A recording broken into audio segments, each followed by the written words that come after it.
Viva Voz, com Vera Magalhães. E aí, Vera?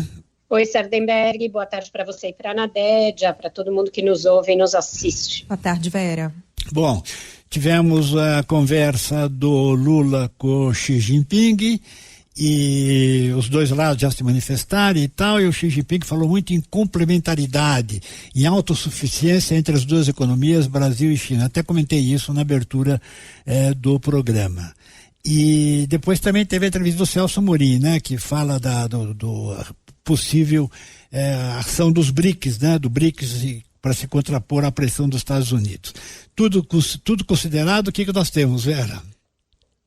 Tudo considerado, Sardenberg, a gente tem o governo buscando alternativas a uma cada vez mais evidente dificuldade de obter um canal de negociações claro com os Estados Unidos, né? Em nenhum dos escalões as portas estão abertas para o governo brasileiro. Ficou claro isso no cancelamento da conversa do ministro Fernando Haddad com o secretário do Tesouro, que, ademais, também não é dos que mais apitam nessa história, e o fato de que o próprio Celso Amorim ontem disse que ele, como assessor especial da presidência, não tem hoje uma contraparte no governo Trump, e que os canais de fato estão muito difíceis. Diz que o governo não desistiu, que o governo vai continuar buscando o diálogo, mas praticamente admitiu que neste momento não tem nenhum canal de negociações aberto com o governo americano.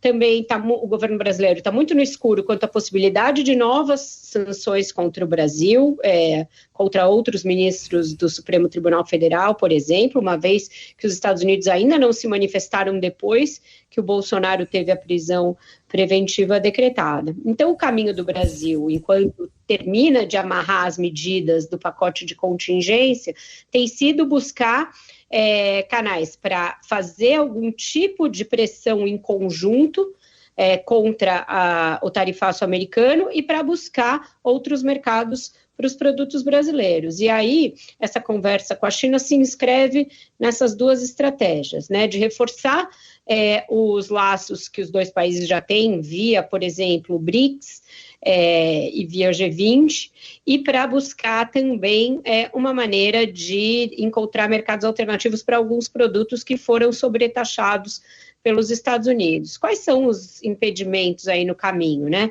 Essa coisa do BRICS já foi usada pelo Trump, como pretexto ou não, mas já foi usada como uma das razões para que o Brasil seja penalizado com o maior tarifaço. Então, reforçar o papel do BRICS nesse momento significa praticamente manter ali a corda esticada com os Estados Unidos. E no caso da China, teve um novo adiamento da entrada em vigor das tarifas dos Estados Unidos para a própria China. Os dois países estão negociando nesse momento os termos das transações comerciais entre eles. E uma das exigências que os Estados Unidos vão fazer para a China, segundo uma reportagem da Reuters de ontem, é quadriplicar a sua compra de soja americana. A China, a gente sabe, é a maior importadora de soja do mundo e compra muito do Brasil, e se os Estados Unidos fizerem essa pressão, tem um risco adicional aí para o Brasil. Isso não fica claro se vai ser aceito pela China, se vai ser realmente levado a uma mesa de negociações, e vai contra o relato que a gente tem da conversa de ontem do Lula com o Xi Jinping, que segundo mesmo a divulgação oficial de Pequim, foi uma conversa muito no sentido de reforçar os laços, atuarem em conjunto para dar um exemplo de autossuficiência do Sul global, nos dizeres da nota que o governo da China publicou, etc. Então, por hora, toda a sinalização da China é de solidariedade ao Brasil e de uma aliança estratégica contra essa pressão americana. Mas a pressão existe sobre o Brasil e existe também sobre a China na forma dessa exigência de que a China compre mais soja dos Estados Unidos. Né? Mas por outro lado a China está negociando mano a mano com os Estados Unidos, né? Inclusive a negociação foi a entrada em vigor das tarifas, a negociação teve uma prorrogação de mais 90 dias.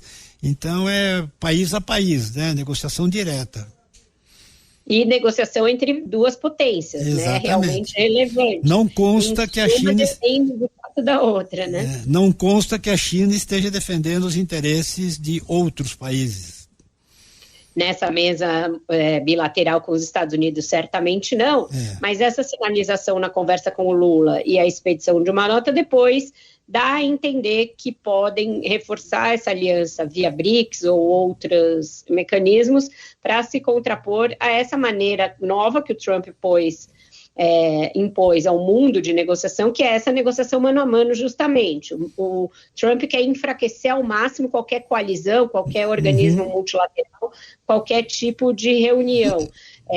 Mas para países como o Brasil, interessa estar ligado a outros, inclusive outros mais fortes, como é o caso da China, para tentar ter alguma chance de resistir a essa pressão muito forte dos Estados Unidos. Mas é isso, nesse momento, com os Estados Unidos, o governo brasileiro deixa evidente que está tateando no escuro, que não tem porta aberta, não tem nenhum canal de interlocução, mesmo nos escalões inferiores, e que, portanto, a possibilidade de novas exceções ao tarifaço vai depender única e exclusivamente de demandas internas do mercado americano.